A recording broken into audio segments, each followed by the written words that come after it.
সপ্তমী পূজার দিন থেকে নিখোঁজ স্ত্রী ও সন্তান। ঘটনা খোয়াইয়ের সোনাতলা সামরটিলা এলাকায়।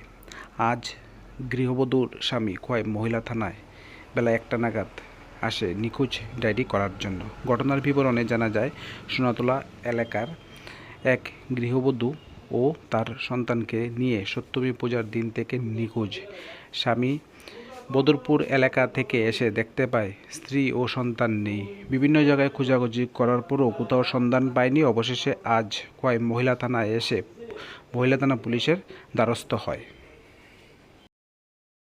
আমি আসলাম বদরপুর রেল স্টেশনে আসলাম। আমি বদরপুর রেল স্টেশন থেকে পূজা সাইরা আমি বাড়িতে এসে দেখি ওই মানে লোকজন কইতাছে বউ, আমার বউ বাচ্চা কই গেছে গা, পাইতাছি না। আমি খুঁজা মানে পাইতাছি না। যে ওখানে এখানে শ্বশুর বাড়ি গেছি, যাই সেরা শাশুড়িরে শালারে কিছু কইছি না, শাশুড়ির খালি জিজ্ঞাসি। শাশুড়ি কয় কতদিন পরে তুমি আইছো?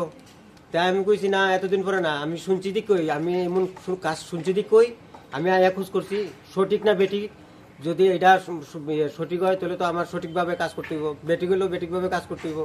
এই কারণে আমি এই মানে সবার কাছে অনুরোধ যাতে আমার বউ বাচ্চা যাতে পাই। তোমার বউ কবেতে নিখোঁজ? আমার বউ নিখোঁজ এই দুর্গা পূজার সপ্তমীর দিন থেকে নিখোঁজ। বাচ্চাটা কই? বাচ্চাটা বউয়ের সঙ্গে আছে। তোমার বাড়ি? বাড়ি এই সোনাতলা। কি নাম তোমার বউয়ের? সোনাতলা সামরটিলা।